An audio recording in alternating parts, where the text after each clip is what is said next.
दोस्तों, क्या आप जानते हैं कि अशोक चक्र प्राप्त करने वाली भारत की पहली महिला कौन थी और उन्होंने ऐसा क्या काम किया जिससे उन्हें अशोक चक्र से सम्मानित किया गया? यह सभी जानकारी मैं आपको इस वीडियो में देने वाला हूं। दोस्तों, अशोक चक्र सम्मान की स्थापना 4 जनवरी 1952 ईस्वी को हुई थी और 1952 ईस्वी से लेकर अब तक अर्थात 2022 तक जितने भी व्यक्तियों को अशोक चक्र से सम्मानित किया गया उन सभी की लिस्ट के बारे में यदि आप जानना चाहते हो तो मैंने आई बटन में लिंक दे दिया है। वहां से आप शुरू से अब तक के सभी अशोक चक्र से सम्मानित व्यक्तियों की लिस्ट के बारे में जान सकते हैं। दोस्तों, मैं हूं कुलदीप सिंह और आप देख रहे हैं आपका अपना यूट्यूब चैनल जीके राइट। आपका अपने यूट्यूब चैनल में बहुत बहुत स्वागत है। दोस्तों, अशोक चक्र प्राप्त करने वाली भारत की पहली महिला कौन थी? तो भारत की वह प्रथम महिला जिसे अशोक चक्र से सम्मानित किया गया उसका नाम है नीरजा भनोट। जी हाँ दोस्तों, भारत की वह पहली महिला जिसे अशोक चक्र से सम्मानित किया गया वह नीरजा भनोट है। नीरजा भनोट को भारत सरकार ने एक अद्भुत वीरता और साहस के लिए मरणोपरांत अशोक चक्र से सम्मानित किया गया, जो भारत का सर्वोच्च शांतिकालीन वीरता पुरस्कार है। अपनी वीर गति के समय नीरजा भनोट की उम्र 23 वर्ष थी। अशोक चक्र प्राप्त करने वाली पहली महिला और सबसे कम आयु की नागरिक नीरजा भनोट है। पाकिस्तान सरकार की ओर से उन्हें तमगा ए इंसानियत से नवाजा गया और अमेरिका ने वर्ष 2005 में उन्हें जस्टिस फॉर क्राइम अवार्ड दिया गया था। अंतर्राष्ट्रीय स्तर पर नीरजा भनोट को हीरोइन ऑफ हाईजैक के नाम से भी जाना जाता है। 2004 ईस्वी में उनके सम्मान में भारत सरकार ने एक डाक टिकट भी जारी किया।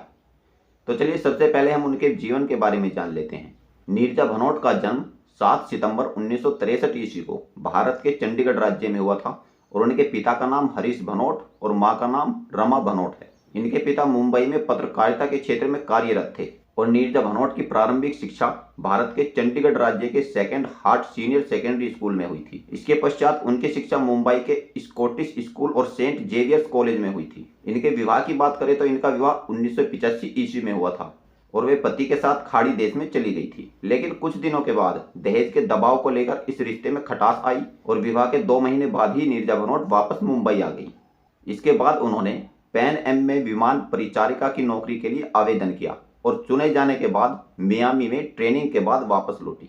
दोस्तों, एक दिन की बात है जब विमान पैन एम 73 मुंबई में न्यूयॉर्क के लिए रवाना हुआ, तब उस विमान का कराची में 4 आतंकवादियों ने अपहरण कर लिया और सारे यात्रियों को बंधक बना लिया। नीरजा भनोट उस विमान में सीनियर पर्सर के रूप में नियुक्त थी और उन्हीं की तत्काल सूचना पर चालक के 3 सदस्य विमान के कॉकपिट से तुरंत निकालने में कामयाब हो गए और पीछे रह गई तो सबसे वरिष्ठ विमान कर्मी नीरजा भनोट, जिसके ऊपर सभी यात्रियों की जिम्मेदारी थी। और जब 17 घंटों के बाद आतंकवादियों ने यात्रियों की हत्या शुरू कर दी और विमान में विस्फोटक लगाने शुरू किए तो नीरजा भनोट विमान का इमरजेंसी दरवाजा खोलने में कामयाब हुई और यात्रियों को सुरक्षित निकालने का रास्ता बनाने में कामयाब हो गई। इसी प्रयास में 3 बच्चों को निकालते हुए जब एक आतंकवादी ने बच्चे पर गोली चलानी चाहिए तो नीरजा भनोट ने बीच में आकर मुकाबला करते वक्त उस आतंकवादी की गोलियों की बौछार से नीरजा भनोट की मृत्यु हो गई। नीरजा के इस वीरतापूर्ण आत्मोत्सर्ग ने उन्हें अंतर्राष्ट्रीय स्तर पर हीरोइन ऑफ हाईजैक के रूप में मशहूर कर दिया। इनकी वीरता और बलिदान के लिए इन्हें अशोक चक्र से सम्मानित किया गया। ऐसी वीर नारी को मेरा सत सत नमन है। दोस्तों, यदि यह वीडियो आपको अच्छी लगी तो वीडियो को लाइक और शेयर जरूर करें और हमारे यूट्यूब चैनल जीके राइट को सब्सक्राइब कर दें। सब्सक्राइब के बराबर में जो बेल आइकन का बटन है उसे भी दबा दें ताकि हमारी वीडियो की नोटिफिकेशन आप लोगों को मिल सके।